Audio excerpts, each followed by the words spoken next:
A mountain man paid 10 cents for a cabin, then found a fat Amish bride hanging with a note. The wind howls through broken logs. A man, scarred by loss, thinks he's bought nothing but rotten timber in the high country. But inside the cabin, the rope creaks, and a young bride gasps for breath, a crumpled note pinned to her dress.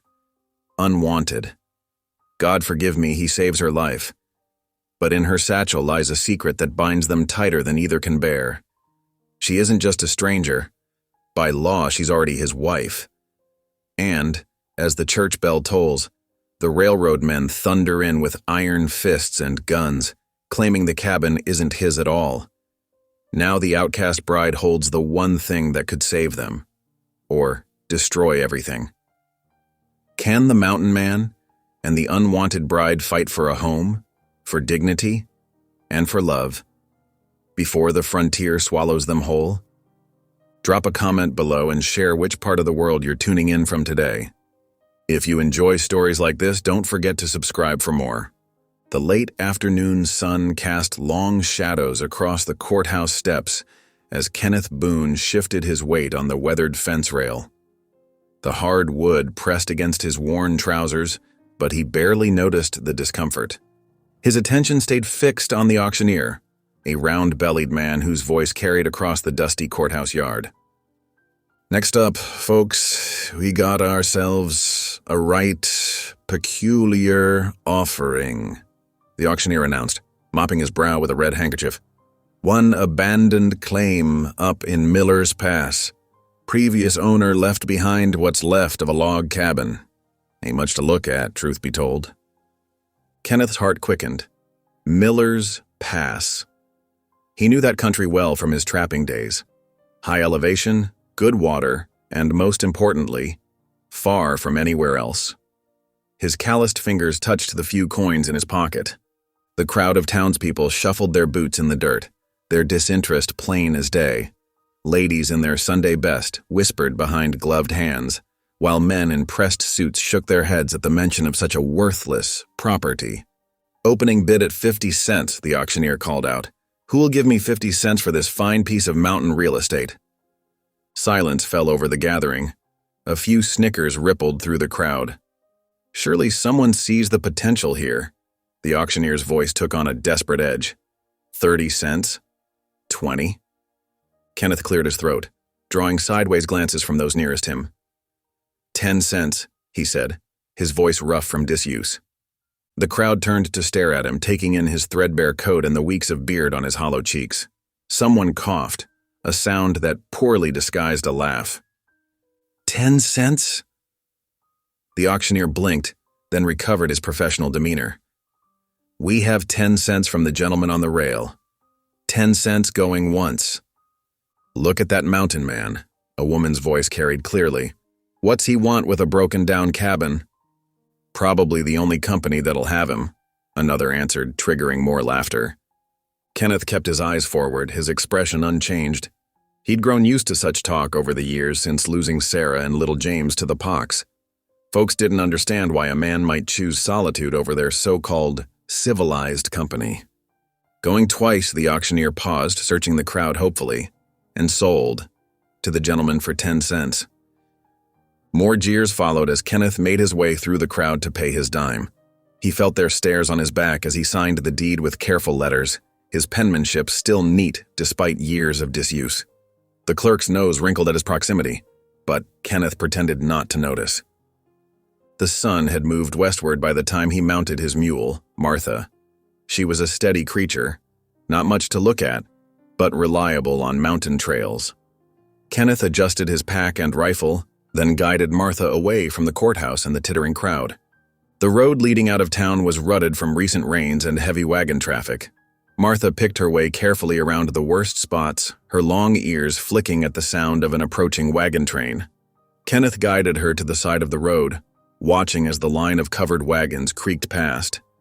Children's faces peered out from under canvas covers, their eyes wide at the sight of him. A memory flashed.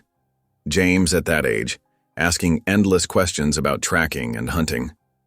Kenneth pushed the thought away and touched his heels to Martha's flanks, urging her onward. The afternoon wore into evening. Dust from the wagon train hung in the air like a copper-colored veil, catching the dying sunlight. Kenneth's throat grew dry, but he waited until they were well away from town before stopping at a creek to water Martha and fill his canteen. As the sun touched the western peaks, Kenneth guided Martha off the main trail and into a stand of towering pines. The familiar scents of pine needles and mountain air eased something in his chest that had been tight all day. This was where he belonged, not down there with all those judging eyes and whispered words. He made camp with practiced efficiency, gathering dry wood and starting a small fire. Martha grazed nearby, the bell on her halter tinkling softly in the gathering dusk. Kenneth pulled out his knife and whetstone, settling back against his saddle. The rhythmic sound of stone on steel filled the growing darkness. His hands knew the motion without thought, leaving his mind free to wander. It had been 5 years since the pox took his family. 5 years of wandering the high country, trapping and trading just enough to get by. The cabin might not be much, but it would be a place to call his own again. "Lord," he whispered into the darkness, more habit than conviction, "I ain't sure you're listening anymore. But if you are," he paused, the whetstone still in his hand. "Well, I reckon you know what's in my heart better than I do." The stars emerged one by one, filling the sky with their cold, distant light. Kenneth set aside his knife and leaned back, studying the familiar patterns above. The Big Dipper pointed true north, just as it had all of those nights he'd shown it to James. His son would be 12 now if he'd lived, old enough to learn proper tracking and hunting. A coyote called from somewhere in the darkness, its lonely voice echoing off distant ridges. Kenneth pulled his blanket closer, feeling the night's chill settle in. Hope and memory warred in his heart. Hope for what this cabin might become, haunted by memories of what he'd lost. He closed his eyes but didn't sleep, listening to the night sounds and Martha's occasional movements. Tomorrow would bring him closer to Miller's Pass and whatever remained of the cabin. 10 cents might not buy much in town, but up here in the high country, it could buy a man a fresh start. Whether he deserved one or not, remained to be seen. Kenneth touched the small Bible in his coat pocket, a habit he hadn't broken even after all these years. Sarah had given it to him on their wedding day, her name written inside in careful script. He hadn't opened it since burying her and James, but he couldn't bring himself to leave it behind either. The fire burned down to coals, casting a faint red glow across his campsite. An owl called from the darkness, its question unanswered. Kenneth stared up at the stars, counting the familiar constellations until their patterns blurred together. Half-formed hopes mixed with old griefs in his heart, neither fully winning out over the other. Martha's bell tinkled softly as she settled down for the night. Kenneth pulled his blanket tighter and watched the stars wheel slowly overhead, marking time in their ancient dance. Tomorrow would bring what it brought. For now the mountain night wrapped around him like an old friend, neither demanding nor judging, simply allowing him to be. Dawn painted the eastern sky in soft pinks and golds as Kenneth broke camp. Martha nickered softly while he secured his bedroll and saddlebags, her breath making small clouds in the crisp mountain air. The familiar routine of morning on the trail settled over him like a well-worn coat. Check the mule's hooves, scatter the ashes from last night's fire, ensure nothing was left behind. The rising sun warmed his back as they made their way up the winding trail toward Miller's Pass. Scrub oak and juniper gave way to tall pines, their shadows stretching across the path. Martha's hooves kicked up small puffs of dust with each careful step. The air grew thinner as they climbed, carrying the sharp scent of pine sap and wild sage. Around mid-morning, the quiet rhythm of their journey broke. The sharp ring of metal on metal echoed through the trees, followed by men's voices. Kenneth drew Martha to a halt, listening. The sounds grew clearer as they rounded a bend in the trail. A survey crew spread across the mountainside, their red and white stakes dotting the landscape like strange flowers. 6 men in canvas work clothes moved with purpose, hammering markers into the rocky soil. Their equipment gleamed in the morning sun. Brass transit levels, steel chains for measuring, and polished wooden stakes waiting to be driven into the earth. As Kenneth approached, A tall man in a better-cut coat straightened up from examining a map spread across a portable table. The foreman, by his bearing and the way the others deferred to him. His neat mustache twitched as he sized up Kenneth and Martha. "Hold up there, friend," the foreman called out, rolling up his map with precise movements. "You'll want to know about the railway coming through." Kenneth reined Martha to a stop, though every instinct urged him to push past without engaging. "Much obliged for the warning," he said, keeping his voice neutral. "But I've got business up at Miller's Pass." The foreman's expression shifted to something like pity. "That old heap? Better save yourself the trouble. This whole section's been marked for the railway. Progress is coming, friend, whether folks are ready or not." He gestured at the stakes dotting the mountainside. 6 months from now, this'll all be swallowed up by the line. No place up here for holdouts anymore. Kenneth felt something cold settle in his stomach, but kept his face still. "Reckon that's between me and whatever's left of that cabin," he said quietly. "Good day to you." He touched his heels to Martha's flanks, moving past the survey crew without another word. The rhythmic sound of their hammering followed him up the trail, each strike like a nail in the lid of something precious and wild. The sun climbed higher as they pushed on, the air growing thinner and cooler. Kenneth's thoughts churned like leaves in a stream. He'd known the railway was coming, everyone did, but hearing it stated so plainly, seeing those stakes marking its path through the wilderness made it more real than he'd wanted to admit. By late afternoon, the trail opened into a small clearing. Kenneth drew Martha to a halt, taking in his first view of the property he'd bought for 10 cents. The cabin slouched against the mountainside, its log walls gray with age and weather. The roof sagged in the middle where snow load had taken its toll. One window remained, dark and empty as a dead man's eye. But something wasn't right. Kenneth felt it before his mind caught up to what his eyes were seeing. There, in the doorway, something swaying slightly in the mountain breeze. A rope, and at its end, a figure. "Sweet Jesus," he breathed, already swinging down from the saddle. His boots hit the ground running. The hanging woman wore a plain dress and bonnet, Amish by her clothing. She was young, perhaps in her 20s, stout in build. Her face had begun to turn blue.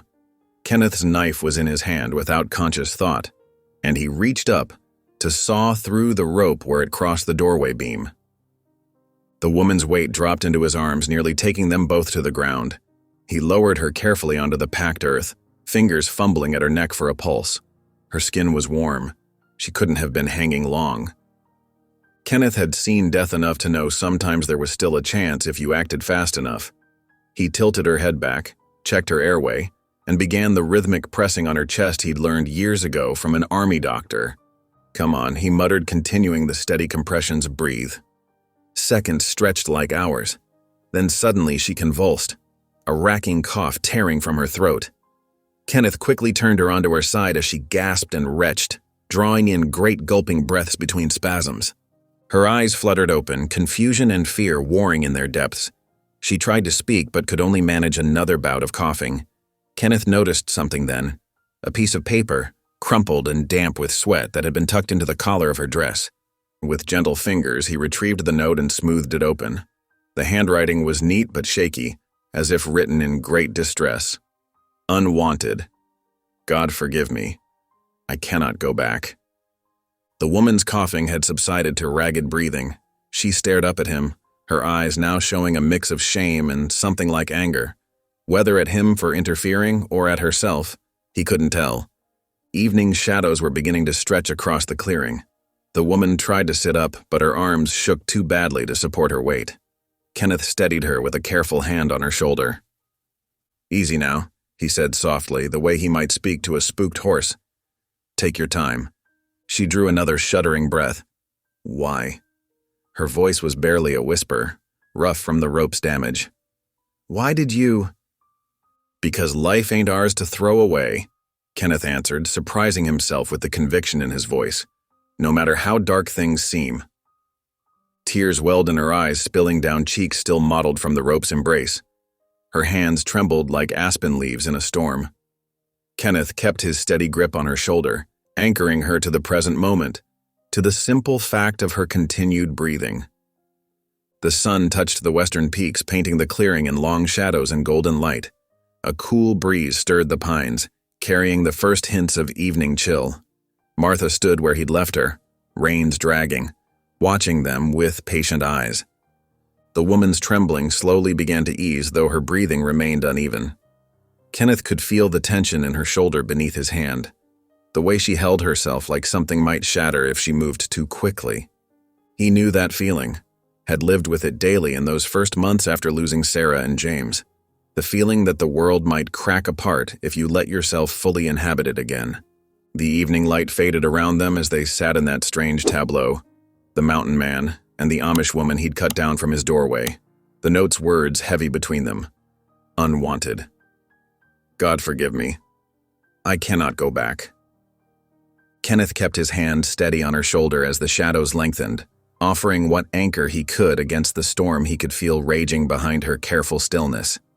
They would need to move soon, find shelter, tend to her injuries, face whatever came next. But for now, he simply sat with her, watching the day's last light paint the western sky in colors no painter could capture, while somewhere in the distance, a mourning dove called its evening song. Kenneth gathered fallen branches from around the clearing, his movements careful and deliberate to avoid startling the woman who sat huddled against the cabin wall. The sun had dipped behind the mountains, leaving a purple twilight that made everything look soft and strange. His hands worked automatically, arranging kindling and striking his flint, while his mind churned over the events that had led to this moment. The spark caught, and soon a small flame flickered to life. He fed it carefully, adding larger sticks as the fire grew stronger. The woman watched him through half-closed eyes, her throat bearing angry red marks from the rope. Kenneth's stomach twisted at the sight. "Here," he said softly, pulling his canteen from his saddlebag. "Small sips now." She accepted the canteen with trembling hands following his instruction. After she'd taken a few careful swallows, her breathing seemed to ease somewhat. "My name is Miriam," she whispered, her voice rough and painful sounding. "Miriam Zook." Kenneth nodded, settling himself on the other side of the fire. "Kenneth Boone," he offered in return, "though I reckon you weren't expecting company up here." A bitter smile touched her lips. "No, I wasn't expecting anything more." She paused, drawing a shaky breath. "My father." Her voice caught, and she had to take another sip of water before continuing. "He tried to trade me. Like cattle. To our neighbor Eli Yoder. For his Southfield." Kenneth felt his jaw tighten. He'd seen plenty of ugly things in his years on the frontier, but treating one's own child like property struck him as particularly vile. "The whole community?" Miriam's voice wavered. "They laughed. Called me the prize heifer." Her hands clutched at her skirts. "I've always been larger than the other girls. But the way they spoke of me?" Fresh tears spilled down her cheeks. Kenneth reached into his pack and pulled out some dried jerky. "Here. You need to keep up your strength." He passed it across the fire to her, noting how her hands still shook. Miriam accepted the offering, taking small, careful bites. The fire crackled between them, sending sparks dancing upward into the darkening sky. After a while, she continued her story. "I joined a wagon train heading west, told them I was a widow." Her voice was barely above a whisper now. "But after 3 weeks I couldn't bear the loneliness anymore, the stares, the whispers." She looked around the clearing. "I saw this cabin marked on a trader's map. Thought it would be as good a place as any to." She trailed off, unable to finish the thought. The temperature was dropping rapidly now that night had fallen. Kenneth glanced at the cabin's dark interior. "We should move inside. It's not much, but it'll keep the wind off." Miriam nodded, allowing him to help her to her feet. Her legs were unsteady, and she leaned heavily against him as they made their way inside. Kenneth carried the lamp he'd lit from the fire, its warm glow revealing the cabin's sorry state. The roof had held better than it looked from outside, though, and one corner remained relatively dry and clean. As Kenneth helped Miriam settle onto his bedroll, she reached for a leather satchel she'd dropped earlier. Her hands trembled as she withdrew a folded document. There's something, she swallowed hard, something you should see. Kenneth took the paper, holding it close to the lamplight. The legal language was dense, but certain phrases jumped out at him. Marriage contract, and binding upon purchase of property, and signed and witnessed this day. His eyes found the signatures at the bottom. Miriam's father, a justice of the peace, and a space for the property buyer. The property buyer, the man who'd purchased the cabin for 10 cents, Kenneth Boone. He stared at the document, reading it again to be sure he understood. According to this paper, his purchase of the cabin had also purchased him a wife. The realization hit him like a physical blow. I didn't know, Miriam said quickly, her voice tight with anxiety. Not until after you saved me. I found it in my father's papers before I left. He must have arranged it all beforehand, knowing someone would claim the property eventually. She wrapped her arms around herself. I'll leave at first light. I won't hold you to this trap. Kenneth shook his head, still trying to process this twist of fate. You can't travel alone, not in these mountains. There's bears, mountain lions, bandits. He folded the paper carefully, handed it back to her. Not to mention that railway crew down below. A coyote howled in the distance, answered by its pack. The sound echoed off the mountainsides, wild and lonely. Miriam shivered. We'll figure this out come morning, Kenneth said firmly. For now, you need rest.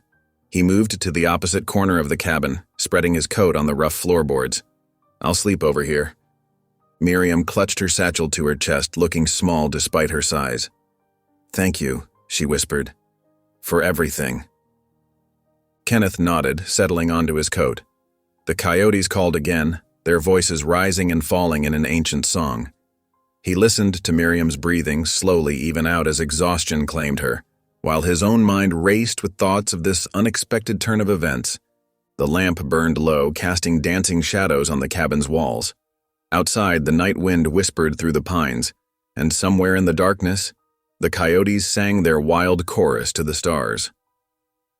Kenneth lay awake for a long time, wondering what twist of fate or divine providence had brought them both to this place, this moment, and what tomorrow might bring. Morning crept into the cabin through gaps in the weathered shutters, painting stripes of golden light across the dusty floor. Kenneth had been awake since before dawn, his years of mountain living making early rising as natural as breathing. He stood in the doorway now, studying the clearing with a critical eye. The cabin needed work, lots of it, if anyone was going to stay here through winter. The thought caught him off guard. He hadn't planned on staying, hadn't planned on anything beyond finding some peace in these mountains. Yet here he was, considering winter preparations. Behind him, he heard Miriam stirring on his bedroll, and the sound pushed him into motion. Outside, Kenneth found a rusty axe head near the woodpile. After an hour of work with his knife and a smooth stone, he had it sharp enough to bite into wood. He fitted it onto a sturdy handle he'd cut from an ash sapling, testing its balance before swinging it at a fallen log. The rhythmic thunk of axe meeting wood filled the clearing. Kenneth lost himself in the familiar work, his muscles remembering patterns learned long ago. Split logs began to pile up beside him, their fresh-cut surfaces gleaming in the morning light. The cabin door creaked open and Miriam emerged, squinting in the brightness. She moved carefully, one hand pressed against her throat where the rope had left its angry marks. Kenneth paused in his work, watching as she made her way to where he'd left his cooking gear. You don't need to, he started, but she shook her head. Please, she said, her voice still rough. Let me be useful. She knelt by the cold fire pit, arranging kindling with trembling hands. Kenneth returned to his splitting, but kept one eye on her progress. She struggled with the flint and steel, but persisted until a spark caught. Soon, a small fire blazed beneath the coffee pot. The familiar smell of brewing coffee drifted across the clearing, mixing with the sharp scent of fresh-cut wood. I'll be leaving today, Miriam announced suddenly, her words carrying clearly over the sound of his axe. I've imposed enough. Kenneth drove his axe into a stump and walked over to where she knelt by the fire. Her hands shook as she tried to pour coffee into his battered tin cup, sloshing the hot liquid over the sides. You can barely stand, he said quietly. taking the pot from her before she could burn herself. These mountains ain't kind to folks traveling alone. I can't stay. She looked up at him, her eyes bright with unshed tears. That paper, what my father did. It's not right to trap you like this. Kenneth poured 2 cups of coffee, handed one to her. No, it ain't right. But neither is sending you out there alone. He gestured toward the wilderness beyond the clearing. Let me at least ride you to the stage stop. It's 2 days' journey, but, The thunder of approaching hooves cut him off. Kenneth set down his cup and moved to stand between Miriam and the trail leading up to the cabin. 3 riders emerged from the trees, a well-dressed man in a dark suit flanked by 2 deputies, their badges glinting in the morning sun. The suited man reined his horse to a stop, dust billowing around the animal's hooves. He pulled a leather case from his saddlebag and extracted several folded papers. Kenneth Boone? The man's voice carried the clipped tones of Eastern education. When Kenneth nodded, he continued.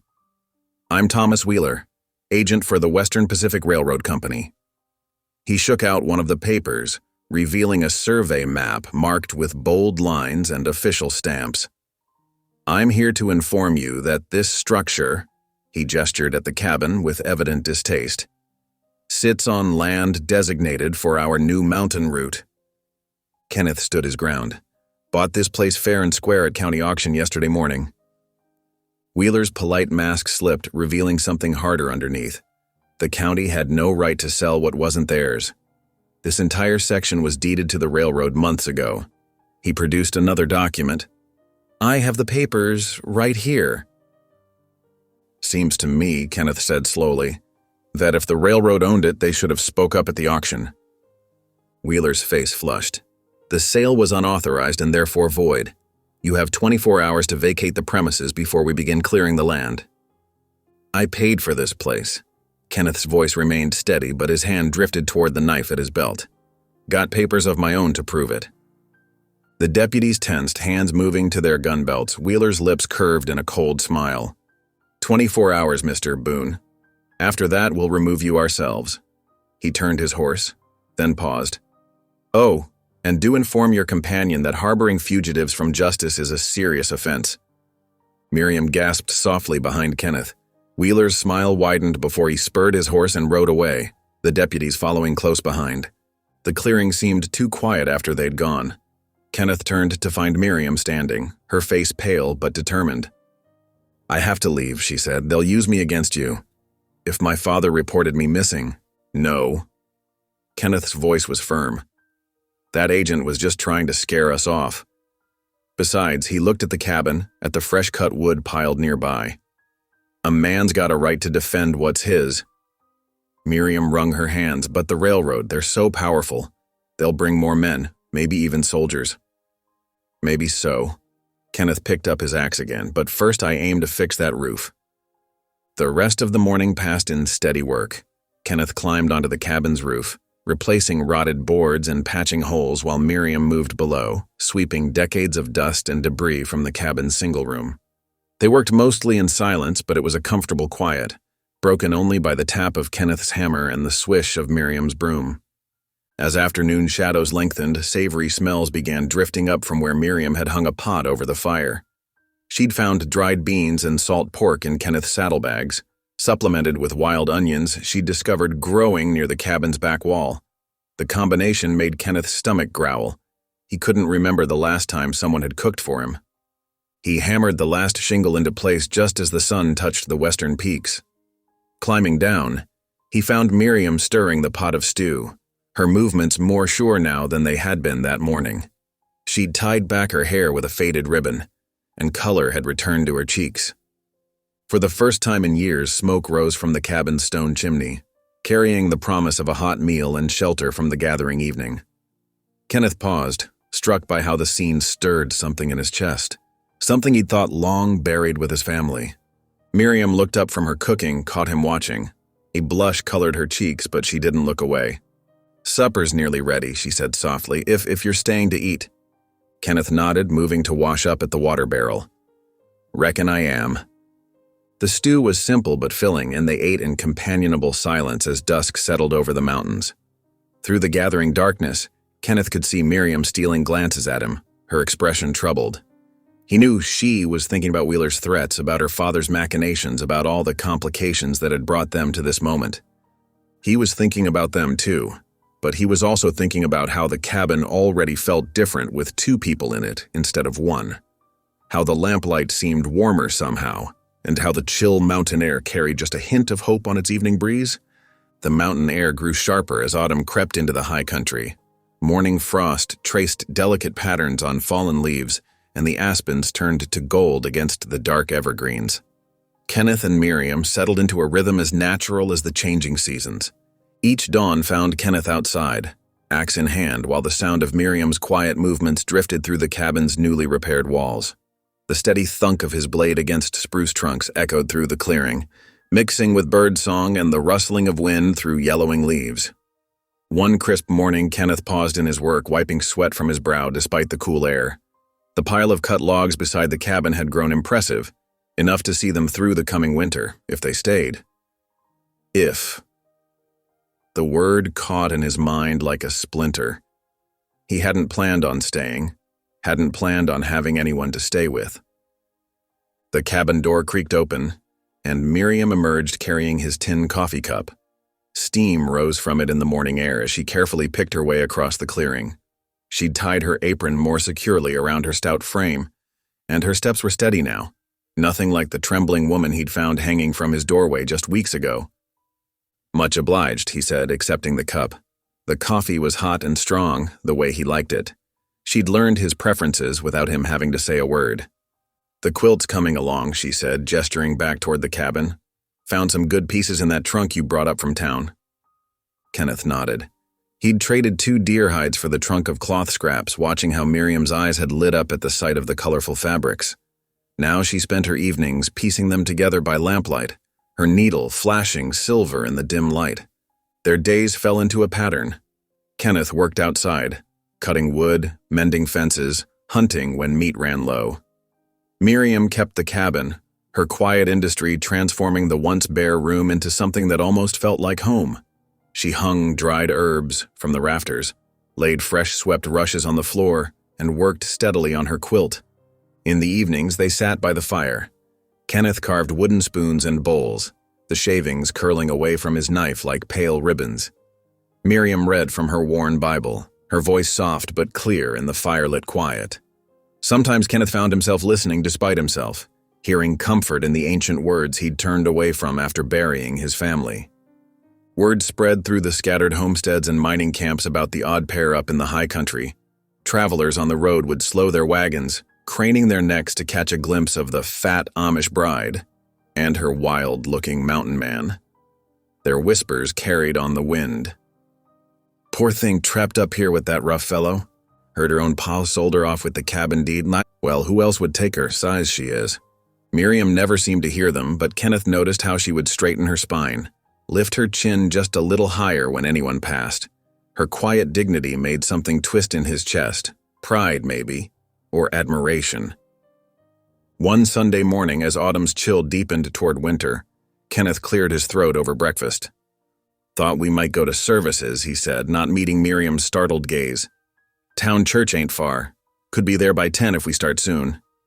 Miriam's hands stilled on her coffee cup. "Are you certain? People will talk." "Let 'em." He stood, brushing crumbs from his beard. "Best put on your Sunday clothes if you're willing." An hour later, they made their way down the mountain trail, Kenneth leading his mule while Miriam rode side saddle, her dark dress neat and pressed. She'd pinned her hair carefully under her white prayer cap. The wisps escaped to dance around her face in the morning breeze. The little church sat at the edge of town, its white-painted walls bright in the autumn sun. As they approached, Kenneth saw heads turn, heard the murmur of voices. Miriam's hands tightened on the mule's reins, but she kept her face serene. He helped her down, conscious of how every eye watched them climb the church steps. The whispers followed them inside, rising and falling like wind through dry grass. "Did you see? The mountain man and his Amish woman? Size of her, Lord have mercy, probably couldn't find no proper husband." Kenneth felt Miriam stiffen beside him, but she walked steadily to an empty pew. settling herself with quiet grace. He sat beside her, uncomfortably aware of his rough clothes and untrimmed beard among the townspeople's Sunday finery. Pastor John Avery met them at the church door after the service, his weathered face creasing in a genuine smile. "Welcome, friends. It does my heart good to see new faces in the congregation." Some of the tension eased from Miriam's shoulders at his kind tone. "Thank you, Pastor." It was a beautiful service. Indeed it was, Kenneth found himself saying, though in truth he'd barely heard the sermon over the constant whispers and stares. As they made their way back to the mule, a group of town women passed close by, their skirts swishing importantly.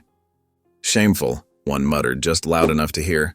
"That poor girl trapped up there with him, and her so unfortunate looking." Miriam's step never faltered. She waited patiently while Kenneth helped her mount, then sat straight and tall as they rode away from the church, from the stares and whispers and judgment. They were halfway up the mountain trail when Kenneth finally spoke. "I'm sorry. Shouldn't have suggested coming to town." "No," Miriam's voice was firm. "I'm glad we went. God's house should be open to all his children, even those others find unfortunate looking." A smile touched her lips, gentle but unwavering. Kenneth glanced at her, struck by the quiet strength in her face. "Don't reckon I've been much of a child of God these past years," he admitted. "Not since," he trailed off, the old grief catching in his throat. "Since your family died?" Miriam asked softly. He nodded, unable to speak for a moment. They rode in silence while the sun climbed higher, dappling the trail with autumn light. "Haven't said a proper prayer since I buried them," he finally continued. "Seemed no point, with God not listening." Miriam was quiet for so long he thought she might not answer. When she did, her voice was gentle, but carried the weight of absolute conviction. "God didn't die when they did, Kenneth." The words hit him like a physical blow. He stopped the mule, turned to look at her fully. She met his gaze steadily, her eyes full of a compassion that held no pity, only understanding. "He was there," she continued softly, "in the hands that dug their graves, in the neighbors who brought food, in the sunrise that came even on your darkest morning. He's here now, in this mountain air, in the roof you fixed, in the bread I bake." She smiled, small but real. "Even in those whispers back there, they remind us that God's love doesn't depend on what others think of us." Kenneth stood very still, feeling something shift inside him, like ice breaking up on a spring river, painful but necessary. Miriam waited quietly, letting him find his way through it. Finally, he took up the mule's reins again. They continued up the trail, the only sound their mounts' steady hoofbeats and the wind in the autumn leaves. But the silence felt different now, filled with something that might have been peace or hope, or the first stirrings of faith returned from a long winter. The cabin came into view as the sun passed its zenith. Smoke rose straight and true from the chimney. Miriam had banked the morning fire carefully before they left. The sight of it struck Kenneth suddenly. This place that had been just shelter was becoming home, transformed by quiet strength and unwavering faith. Inside, Miriam hung her Sunday bonnet on a peg while Kenneth built up the fire. Neither spoke of the whispers, the stares, the judgment they'd faced in town. Instead, they moved through their familiar evening routine, Miriam setting soup to warm, while Kenneth brought in fresh wood for the night. As darkness gathered outside, they took their usual places by the fire. Kenneth's knife flashed as he worked on a new spoon, while Miriam's needle dipped and rose through the pieces of her quilt. After a while, she began to read from her Bible, her voice soft but clear in the firelit quiet. Kenneth's hand stilled on his carving as he listened. The words were familiar. He'd heard them countless times in his younger days, but somehow they sounded different now, falling like gentle rain on parched ground. He watched Miriam's face in the flickering light, saw the peace there despite everything she'd endured, and felt something long frozen begin to thaw in his own heart. Perhaps she was right. Perhaps God hadn't died with his family after all. Perhaps he had been here all along, waiting in the quiet moments, in the morning frost and evening fires, in the strength of a woman who faced ridicule with dignity, and in the slow healing of a heart he'd thought beyond mending. Dark clouds rolled over the mountains like a heavy wool blanket, bringing with them the first real autumn storm. The rain started as gentle drops but quickly grew into a steady drumbeat against the cabin's weathered roof. Kenneth stood in the doorway watching the sky darken further as afternoon faded into an early dusk. He could smell the wet earth and pine, along with something sweeter, fresh bread dough rising by the hearth. Inside, Miriam worked at the rough-hewn table, her strong hands kneading the day's second batch of dough. Flour dusted her apron and arms, and a few strands of hair had escaped her cap to curl damply around her face. The steady rhythm of her movements matched the rain's pattern overhead. A sudden gust of wind drove water through a gap in the roof boards, sending drops pattering onto the floor. Kenneth grabbed his tools and headed for the ladder he'd propped against the wall earlier that morning. "Mind the bread while I fix that leak," he said, already climbing. Miriam nodded, not breaking her rhythm. "There's another spot above the shelf," she called after him. "Been catching drops in a pot since sunrise." Kenneth pushed open the trapdoor to the roof, ducking his head against the driving rain. The old shingles were slick under his boots as he worked his way carefully across them. He could see where water had worked its way between the weathered boards, creating dark streaks in the wood. As he began nailing fresh shingles into place, his thoughts drifted to the coming winter. The cabin would need more work before the heavy snows came. Below, Miriam shaped her dough into round loaves, her movements sure and practiced. The familiar task usually brought her peace, but today, her hands trembled slightly as they worked the soft mass.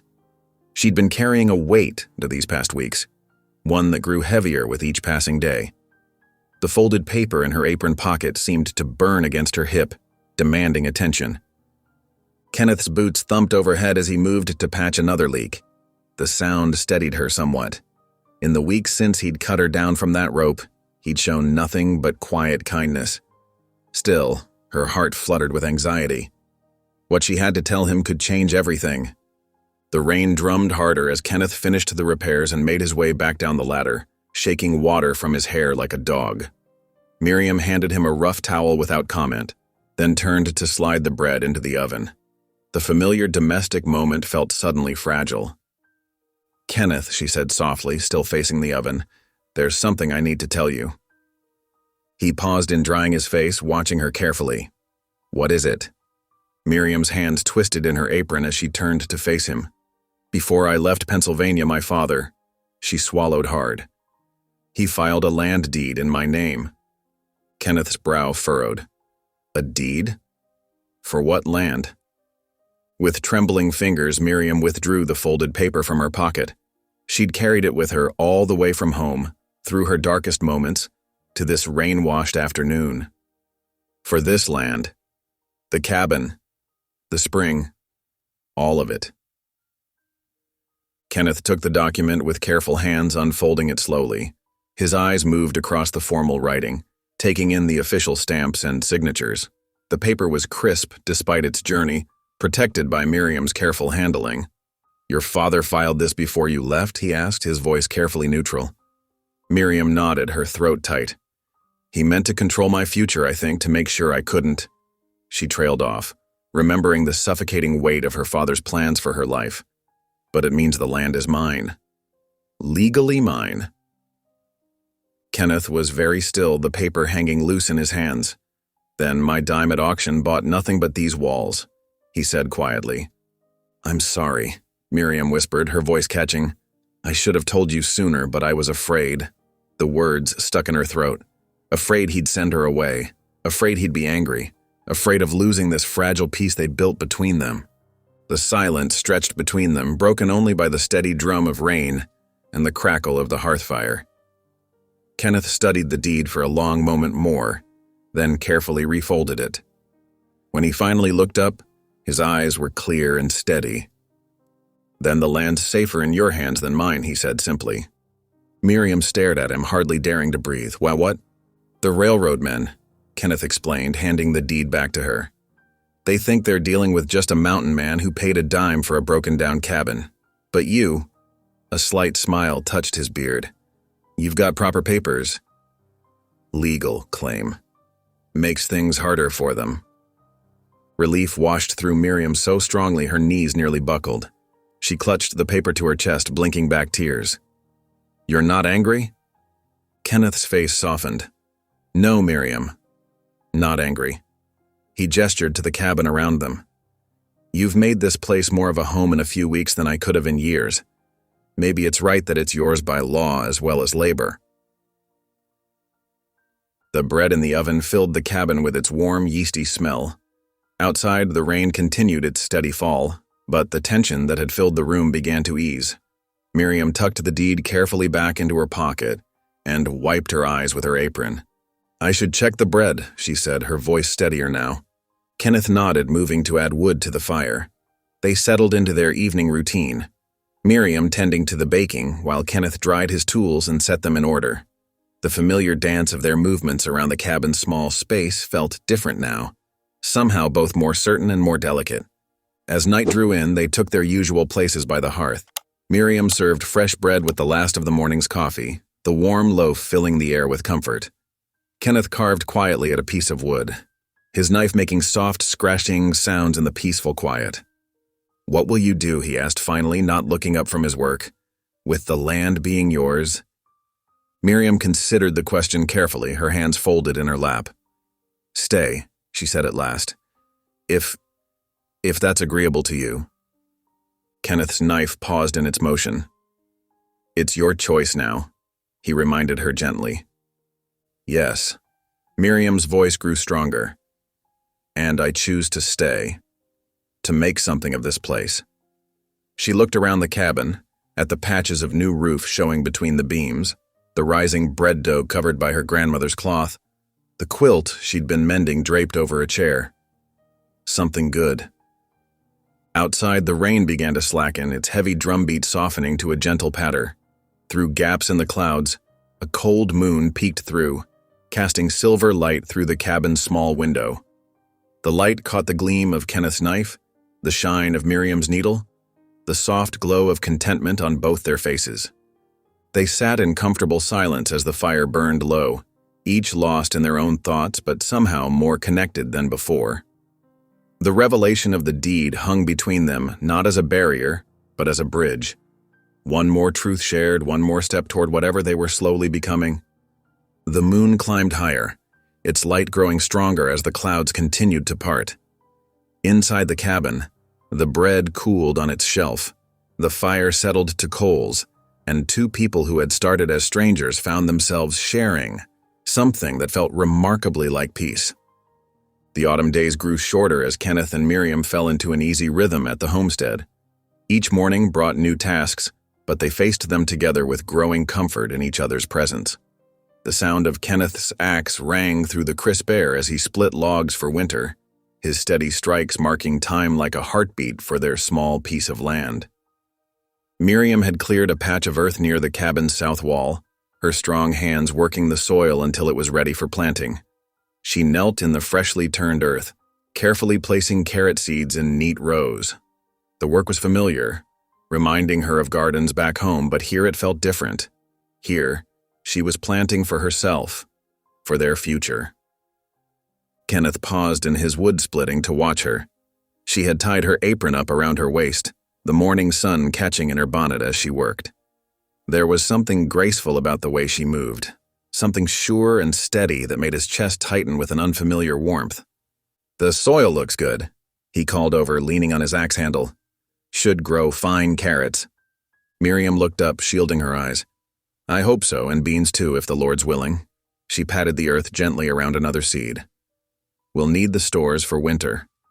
The word "we" hung in the air between them, natural and right in a way neither had expected. Kenneth nodded and returned to his chopping, hiding a small smile in his beard. By midday, the sun had warmed the clearing considerably. Miriam wiped her brow and headed inside to check on her bread dough. She'd set it to rise earlier, tucked in a warm corner near the hearth. As she lifted the cloth covering, her eyes widened. "Oh my," she exclaimed, staring at the overflow of dough that had escaped its pan and was still climbing. Kenneth appeared in the doorway at her cry, axe in hand. "What's wrong?" Miriam gestured helplessly at the expanding mass. "I must have used too much yeast. Or perhaps the warmth." She trailed off as Kenneth's deep chuckle filled the cabin. "Reckon that's the most enthusiastic bread I've ever seen," he said, setting his axe aside and moving closer to inspect the situation. Miriam tried to maintain her dismay, but Kenneth's amusement was infectious. A giggle escaped her, then another, until she was laughing openly. "It's like it's trying to take over the whole cabin." Kenneth reached out and poked the dough with one finger, leaving a small dent that quickly filled itself in. This sent Miriam into fresh peals of laughter. She hadn't laughed like this in years, free and unguarded, her whole body shaking with it. "Well," Kenneth said, his eyes twinkling, "least we won't go hungry today." They managed to wrangle the exuberant dough into submission, though it still produced the largest loaf either had ever seen. The smell of baking bread filled the cabin as the afternoon waned, mixing with the sharp scent of pine from Kenneth's woodpile and the earthy smell of Miriam's garden soil. As dusk approached, they sat together at the rough-hewn table, sharing thick slices of the oversized bread with butter and honey. Kenneth noticed Miriam's shawl had come loose at one corner, the yarn unraveling where it had caught on a nail. "Here," he said, reaching for it, "let me fix that for you." Miriam's eyes widened slightly as she handed over the worn garment. "You can mend?" Kenneth retrieved a needle and thread from Miriam's sewing basket. "My ma taught me, said every mountain man should know how to keep his gear sound." He threaded the needle with more confidence than finesse, his large fingers making the simple task look complicated. Miriam watched as he began to work, his brow furrowed in concentration. His stitches were large and uneven, nothing like her own neat handiwork, but there was something endearing about his determined effort.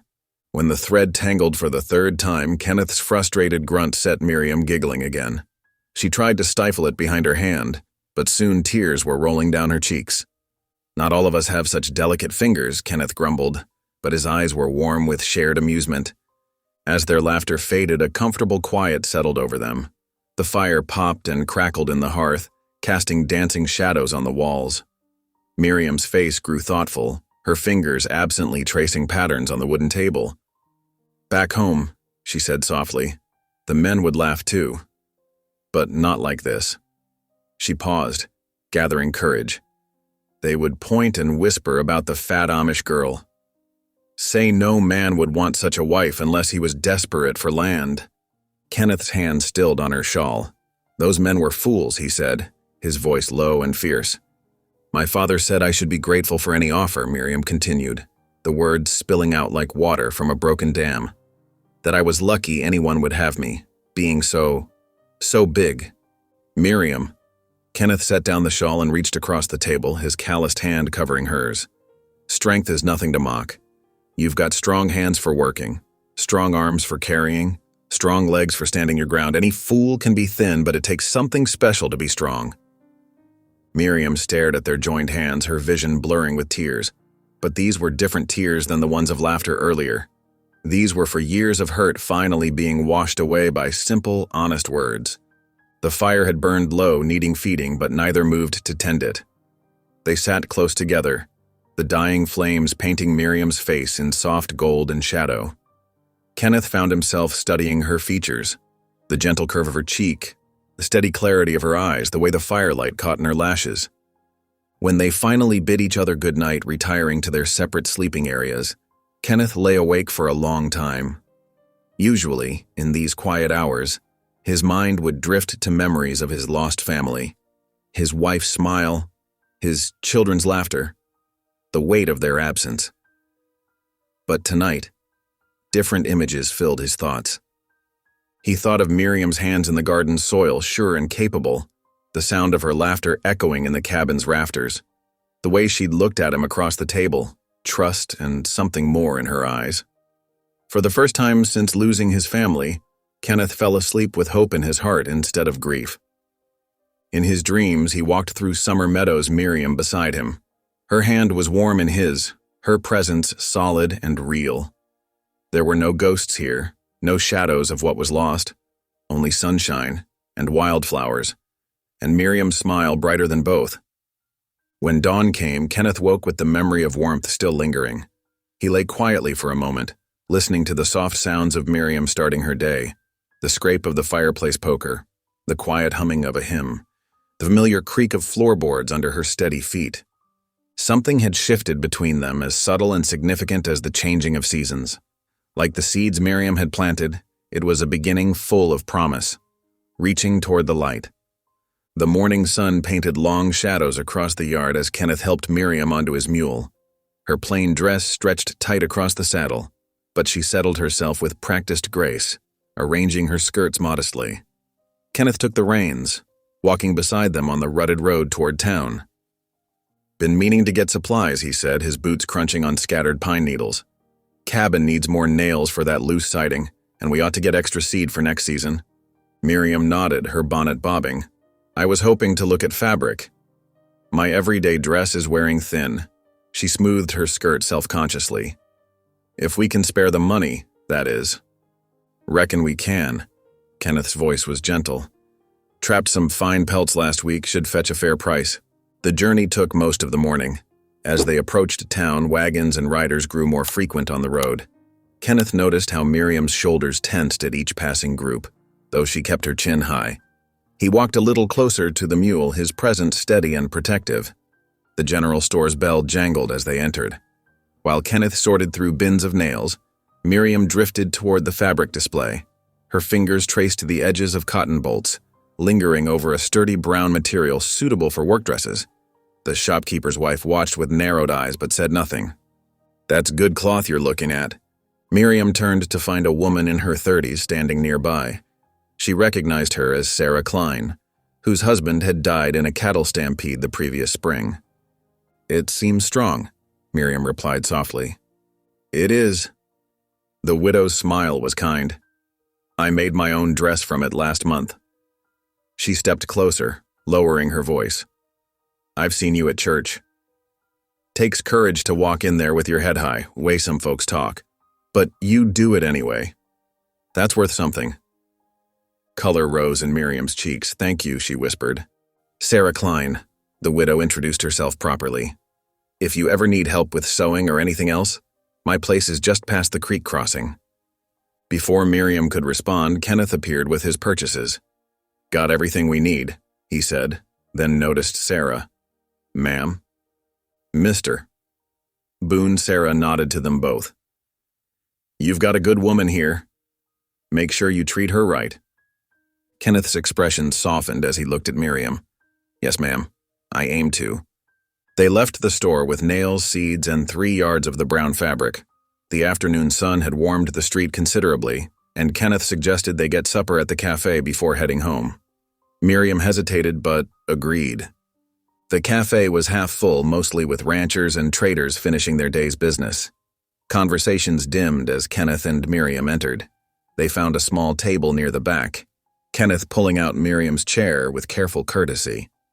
When their food arrived, beef stew and fresh bread, Miriam automatically bowed her head to pray. Kenneth watched as she whispered her grace, aware of the stares from nearby tables. Some looked away in embarrassment when he met their eyes, but others kept watching, whispering behind their hands. A burst of raucous laughter drew their attention to a corner table where several men sat with whiskey bottles. One of them, red-faced and swaying, pointed toward Miriam. "Hey, mountain man," he called out, "how many acres did you get with that one? Must be worth a whole section, size she is." The cafe went silent. Kenneth's hand tightened on his spoon until his knuckles went white. Miriam sat perfectly still, her face pale but composed. The drunk continued, encouraged by his companion's nervous laughter. "Or maybe you're just scared of getting hungry up there in winter. Got yourself some extra—" Kenneth's fist slammed onto their table, making the dishes jump. He rose slowly to his full height, his chair scraping back with a sound like thunder in the quiet room. "That's my wife you're speaking of," he said, his voice low and dangerous. "A good woman who's shown more courage and dignity than you'll ever know." He took one step toward the drunk's table. "I suggest you close your mouth before I close it for you." The drunk's face went from red to white. He looked around for support, but his friends suddenly seemed fascinated by their plates. The man muttered something that might have been an apology and stumbled out of the cafe. Kenneth sat back down, his hand steady as he picked up his spoon. "Eat your stew before it gets cold," he said softly to Miriam. She nodded, blinking back tears. They finished their meal in silence while conversation gradually resumed around them. Kenneth paid their bill and helped Miriam outside, where evening was painting the sky in deep purples and blues. They were almost to the mule when Miriam touched Kenneth's arm.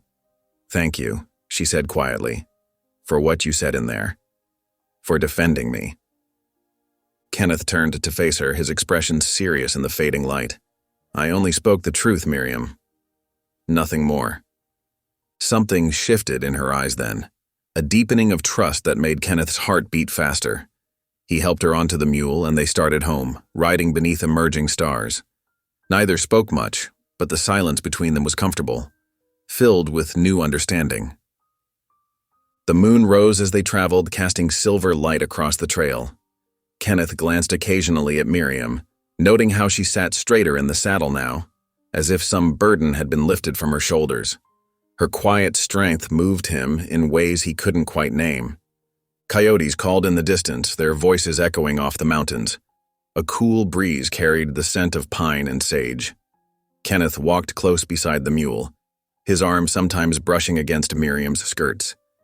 Each touch, though accidental, felt significant somehow. The cabin appeared ahead, a dark shape against the star-filled sky. As Kenneth helped Miriam dismount, their hands lingered together longer than necessary. She smiled up at him, moonlight catching in her eyes. We should get inside, he said softly. It's getting cold. Miriam nodded, gathering her purchased fabric close. They walked to the cabin together, their footsteps in perfect rhythm, bound by something stronger than words. The first snow of winter drifted down like scattered feathers, dusting the cabin roof with white. Kenneth stood in the doorway, watching the flakes swirl in the morning light.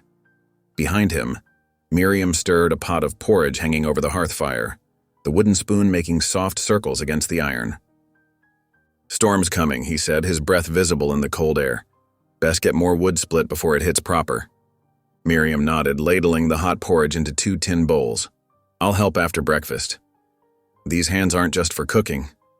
She flexed her fingers, which had grown stronger over the months of cabin work. They ate quickly, the fire crackling beside them. Kenneth noticed how Miriam's movements had become more confident in their shared space, no longer shrinking into herself as she had in those first weeks. Her presence filled the cabin with warmth that went beyond the physical heat of the hearth.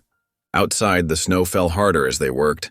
Kenneth swung the axe in steady rhythm, the sharp crack of splitting wood echoing across the clearing. Miriam gathered the pieces, stacking them precisely against the cabin wall. Her cheeks grew rosy with effort, wisps of hair escaping her bonnet. We'll need more than this, Kenneth said, pausing to catch his breath. Winter up here bites deep. Then we'll split more, Miriam replied simply, adjusting her shawl. Show me how to use the axe. Kenneth hesitated, but something in her steady gaze made him nod. He demonstrated the proper stance, then helped position her hands on the handle. Her first swing went wide, making her laugh. The second connected, the log splitting with a satisfying crack. Well done, Kenneth praised, surprised by the strength in her arms. They worked together through the morning, the woodpile growing steadily higher.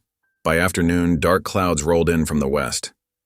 Kenneth led Miriam to the smokehouse where strips of venison hung from the rafters. Need to make sure we've got enough dried meat stored, he explained, checking each piece carefully.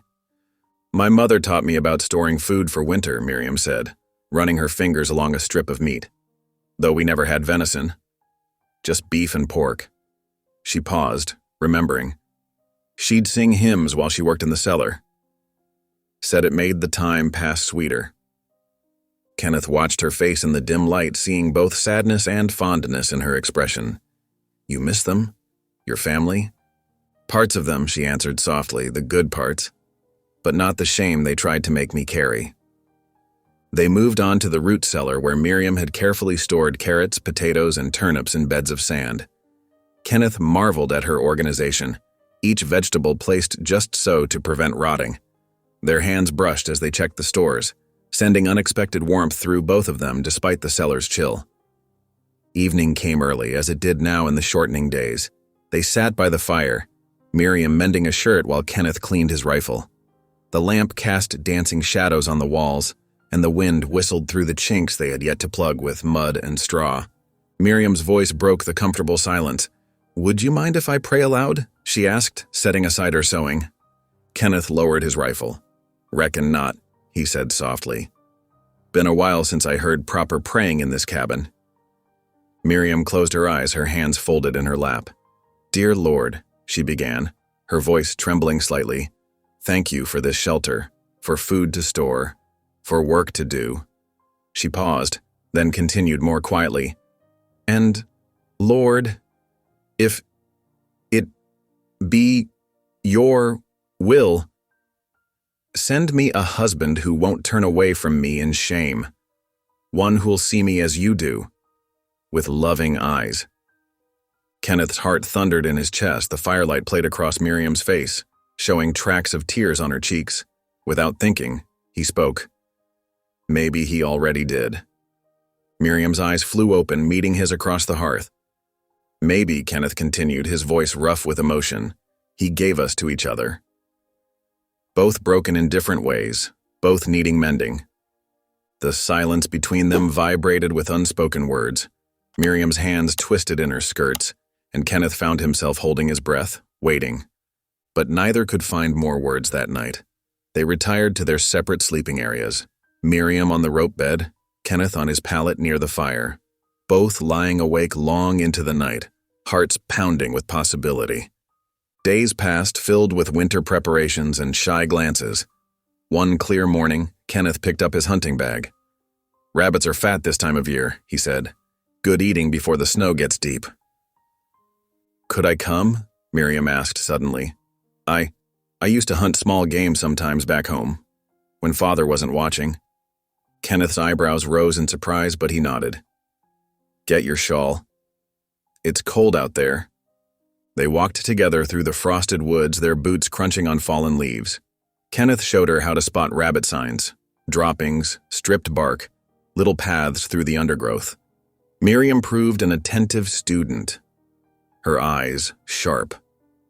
When they spotted their first rabbit, Kenneth handed Miriam his spare rifle, a lighter one he used for small game. She handled it with unexpected familiarity, settling the stock against her shoulder. The shot cracked through the morning air. The rabbit fell clean. "Where did you learn to shoot like that?" Kenneth asked, impressed. Miriam smiled, a hint of mischief in her eyes. "My brother taught me secret-like.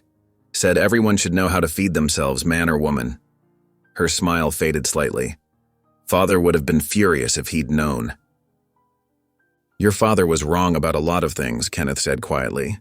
They hunted through the morning, Miriam proving herself as capable as any hunting partner Kenneth had ever had. Her aim was true, her movements quiet, her patience steady.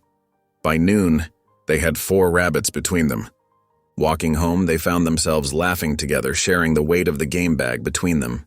Miriam's cheeks were flushed with success and exercise, her eyes bright with joy. Kenneth found himself watching her more than the trail, nearly stumbling twice. That evening, as Kenneth cleaned the rabbits outside, Miriam's voice drifted through the cabin window. She was singing a hymn he didn't know, something about God's grace and mercy. The melody wrapped around him like warm wool, making his hands still over his work. Inside, he found her kneading bread dough, still singing softly. The lamplight caught gold highlights in her hair, and something shifted in Kenneth's chest, like a key turning in a long rusted lock. Later, after supper, while Miriam read her Bible by the fire, Kenneth took out his carving knife. The pine beam above the hearth had always been bare, unlike the other beams where his father had carved the family name years ago. Carefully, reverently, he began to carve. The letters took shape slowly. M-I-R-I-A-M. Each stroke of the knife felt like a prayer, a declaration, a promise. Miriam looked up at the sound of carving, watching him work. Neither spoke, but the air between them hummed with meaning. When Kenneth finished, he ran his fingers over the letters, feeling each curve and line. "There," he said softly. "Now you're truly part of this home." Miriam's eyes shone in the firelight. She reached up, touching the carved letters with trembling fingers. "Kenneth," she whispered, but couldn't find more words. The fire popped and sparked, sending shadows dancing across their faces. Outside, snow began to fall again, but inside the cabin, warmth bloomed like spring flowers pushing through winter soil. The snow began falling heavier as December tightened its grip on the mountains. Thick flakes drifted down like feathers, covering the cabin roof in a white blanket that grew deeper by the hour. Inside, Kenneth stoked the fire while Miriam stirred a pot of bean soup, the warmth and aroma filling their small home. The peaceful evening shattered when hoofbeats thundered into the yard. Kenneth grabbed his rifle from beside the door, while Miriam's hands froze on her wooden spoon. Through frost-covered windows, they could make out the shapes of at least 8 mounted men, their forms dark against the snow. "Boone," a voice bellowed, "come out and talk." Kenneth recognized the railroad agent's voice. He turned to Miriam, his face grim. "Stay inside," he said softly. "No matter what happens." Miriam caught his arm. "Kenneth, please." "I mean it," he said, gentler now. "Whatever you hear, stay inside." He touched her cheek once, briefly, then stepped out into the snowy night. The railroad agent sat tall in his saddle, flanked by deputies wearing tin stars. Behind them, several rough-looking men shifted restlessly on their horses. Lamplight from the cabin windows caught the gleam of weapons. "Evening, gentlemen," Kenneth said, his rifle held low but ready. "Mighty cold night for a social call." The agent's face twisted into a sneer. "This ain't social, Boone. We've come for the cabin. Railroads pushing through here come spring, and we aim to clear the way." "This land's deeded proper," Kenneth replied steadily. "Bought and paid for at county auction." 10 cents ain't proper payment," one of the deputies spat. "Besides, railroads got prior claim. Government gave us rights to this whole section." Kenneth didn't move. "My wife holds deed to this land, legal and binding." The agent's laugh was ugly. "That fat Amish girl? The one who tried to hang herself? Ain't nobody going to believe her claim over the railroads. Now step aside." Kenneth's finger tightened on his rifle's trigger guard. "You'll not speak of her that way," he said, his voice dangerous and low. "And you'll not take this land." "Last chance, Boone," the agent warned. "Move or we move you." Inside the cabin, Miriam pressed against the window, her breath fogging the glass. She watched in horror as 3 men dismounted, spreading out to flank Kenneth. "This is my home," Kenneth declared, "and I aim to defend it." The fight exploded in a blur of motion. Kenneth managed to slam his rifle butt into one man's face before the others were on him. They struck with fists and rifle stocks, driving him to his knees in the snow. Kenneth fought back hard, breaking one deputy's nose, but he was outnumbered. Miriam's scream pierced the night as she saw Kenneth go down under the blows. She rushed for the door, but Kenneth's voice, though pained, rang out clear. "Stay inside, Miriam. Don't come out." The beating continued until Kenneth lay still in the bloodied snow. 2 deputies grabbed his arms, hauling him toward their horses. The agent dismounted, walking toward the cabin door. Miriam backed away, her heart hammering.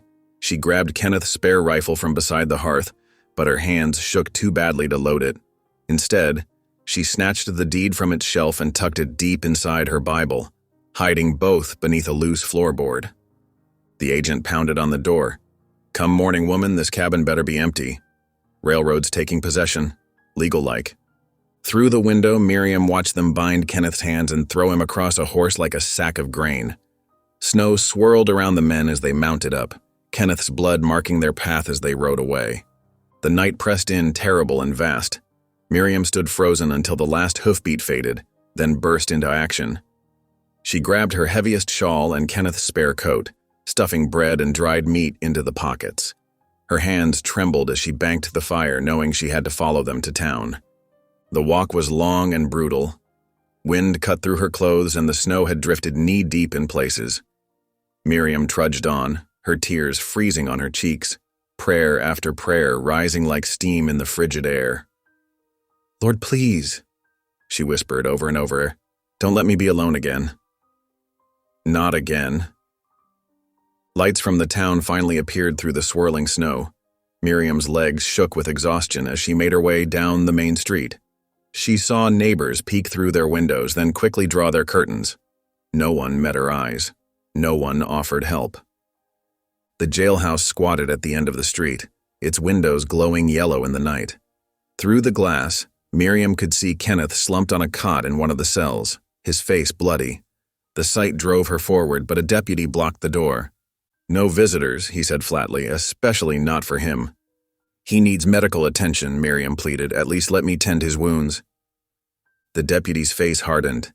"He's charged with assaulting railway officials and resisting arrest. Could hang for that."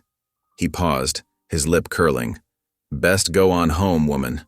"Oh, wait. You ain't got one anymore." Laughter drifted from inside the jail. Miriam stood straight, refusing to let them see her pain. "The Lord is my shepherd," she whispered. "I shall not want." "What's that?" the deputy demanded. "Nothing you'd understand," Miriam replied quietly. She placed Kenneth's coat on the jailhouse steps. "Make sure he gets this. Please." The deputy said nothing, but he didn't stop her from leaving the coat. Miriam turned away, her heart breaking at having to leave Kenneth behind. The wind had picked up, driving the snow harder now. She had no choice but to return to the cabin. It was too far to anywhere else, and the night was deadly cold. The trek back was even worse. Miriam's skirts were soaked and freezing, weighing her down. Twice she fell, struggling back to her feet through sheer determination. Her prayers became desperate whispers, carried away by the howling wind.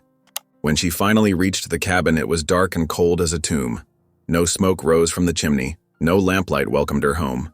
Inside, the fire had died to cold ashes, and Kenneth's blood still stained the snow visible through the window. Miriam's legs gave out. She sank to the floor, her body racked with sobs. "Lord," she cried out, her voice echoing in the empty cabin. "Don't let me be alone again. Please, not again." The wind answered with a mournful whistle through the cabin's chinks. Miriam huddled in her wet clothes, shivering violently. The Bible concealed beneath the floorboard seemed to burn in her mind. Their only hope of keeping the land lay in those pages, in the deed her father had unknowingly given her as a tool of control, now transformed into their salvation. But salvation felt very far away as the night deepened around her. The cabin, once warm with shared labor and growing love, now felt as empty as it had been when she'd first tried to end her life here. Only now, instead of despair, determination began to take root in her heart. "I will not give up," she whispered into the darkness. "I will not let them win." Yet even as she made this vow, tears continued to freeze on her cheeks, and the night pressed in, cold and unforgiving, around the lonely cabin on the contested hill. Dawn crept over the mountains, painting the snow-covered ground in shades of pink and gold. Miriam stood before her clouded mirror, adjusting her prayer cap with trembling fingers. Her eyes were swollen from a night of tears, but determination had settled into her bones like iron. The cabin felt hollow without Kenneth's presence. No fire crackled in the hearth, no quiet humming as he whittled by lamplight.